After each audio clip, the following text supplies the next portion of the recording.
ఏ శ్రీమన్నారాయణ. ఈరోజు భగవద్గీతలోని 20వ శ్లోకం తదుపరి శ్లోకం తెలుసుకుందాం.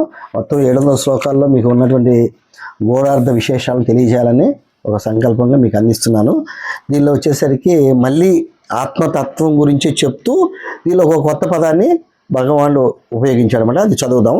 నజాయతే మ్రియత్వా కథాచిత్ మాయం భూత్వా భవిత వా నభూయః అజో నిత్యః శాశ్వతో అయం పురాణో నహన్యతే హన్యమానే శరీరే.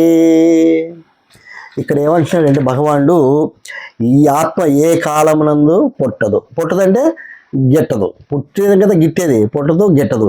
ఇది భావ వికారము లేనిది. చూడండి, ఇక్కడ ఒక పదాన్ని వాడాడు, భావ వికారం లేదు అంటే ఇది జన్మ లేనిది, నిత్యము, శాశ్వతము, పురాతనము, శరీరము చంపబడినా ఇది చావదు.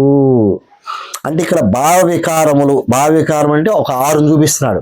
ఈ 6 వచ్చేసి ఉత్పత్తి అంటే పుట్టట్లేదు, అలాగే అస్తిత్వము అది అలాగే ఉంటుంది, మార్పు ఉండదు, అస్తిత్వం ఎలాంటి మార్పు ఉండదు. అలాగే వృద్ధి పెరగడం ఉండదు. ఇప్పుడు శరీరం పెరుగుతుంది, ఇది పెరగదు.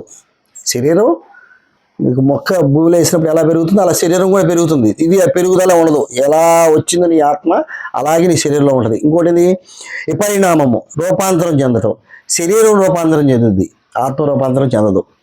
అపక్షయము, క్షీణించడం శరీరం క్షీణిస్తుంది, ఆత్మ క్షీణించదు. అలాగే వినాశనం, 6వది వినాశనం అంటే మరణం. దేనికి మరణం? శరీరానికి మరణం, అంతేకాని ఆత్మకి మరణం ఉండదు. ఈ 6 అనేవి కూడా ఇక్కడ మనకు 6 చెప్పబడ్డాడు. భావ వికారం అని ఒక పదాన్ని వాడాడు కాబట్టి ఈ 6 మనం తెలుసుకోవాలి. అంటే ఆత్మతత్వాన్ని తెలియజేస్తూ ఇంకొద్దిగా ముందుకెళ్ళి భగవాన్ తెలియజేస్తున్నాడు. అలాగే ఇప్పుడు మనకి శరీరం చంపబడినా ఇది చావదు. ఒకటి, ఈ ఆత్మ ఇలా ఉంటుందని ఒక నిదర్శనంగా చెప్పాలంటే, ఒక ఉదాహరణ చెప్పాలంటే, మనకు సూర్య భగవాన్ ఉన్నాడు. సూర్య భగవాన్ ఏం చేస్తున్నాడు? మనకి ఉదయాన్నే వెలుగునిస్తున్నాడు. మరి రాత్రి అయ్యేటప్పటికి వెలుగు ఉంటుందా? లేదు, కనిపించట్లా. కానీ భూమి తిరుగుతుంది అంతే. సూర్యుడు ఖచ్చితంగా వెలుగులోనే ఉంటాడు, ఎప్పుడు కూడా ఆయన ఆగేదే ఉండదు.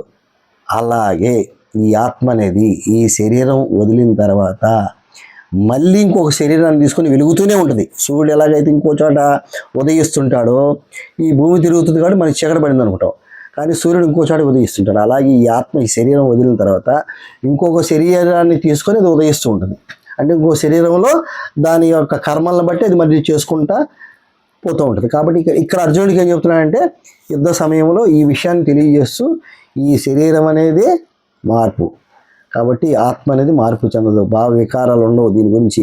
కాబట్టి దీని గురించి నువ్వు బాధపడద్దు, నువ్వు చేయాల్సిన కర్తవ్యాన్ని నువ్వు నిర్వర్తించు. అంటే ఎవరికి ఇచ్చిన ధర్మాన్ని సమాజంలో, దీన్ని బట్టి మనం ఏం తెలుసుకోవాలి? సమాజంలో ఎవరికి ఇచ్చిన ధర్మాన్ని వాళ్ళు నిర్వర్తించాలి. ఎప్పుడైతే సమాజంలో ఎవరి ధర్మాన్ని వారు నిర్వర్తిస్తారో వాళ్ళు పరిపూర్ణత చెందుతారు. జై శ్రీమన్నారాయణ. నెక్స్ట్ వీడియోలో మళ్ళీ ఇంకొక శ్లోకాన్ని తెలుసుకుందాం.